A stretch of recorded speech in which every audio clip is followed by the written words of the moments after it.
mga tao raw na walang hilig sa musika ay may itim ang kaluluwa. Ngunit, lahat kaya ng may hilig sa musika ay mapaputi ang kaluluwa? Nasaan ang batang tuturuan ko ng musika? Paupo muna kayo at tatawagin ko. Pero wala po akong hilig sa piano, Mami. Tonta! Ang pinakain ko sa'yo ay galing sa kinita ko sa pagtugtog ng musika, kaya doon din manggagaling ang ipapakain mo sa akin pagtanda ko. Hala! Malas!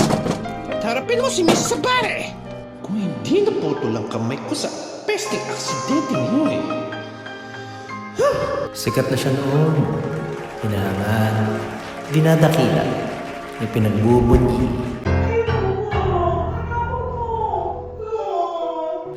Bakit? Mrs., munting dimuhan niyang iyong anak pagdating sa musika. At pinuputol ko na ang panahon inilaan ko para sa kanya. Hindi ka kakain hanggang hindi mo nilalagay ang puso mo at kaluluwa sa piano, Jessica!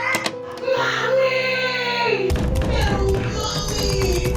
Pero maging tutora para ano kita kailangan pagkakasarin ka! Kukupain mo ako sa pagpapaaral sa iyo? Kailan ka pa matatapos? Pagpatay na ako, aanin pa kita!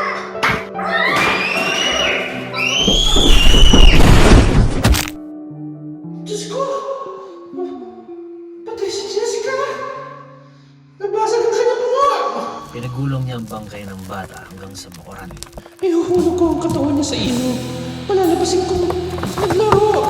Nahulog sa ilog!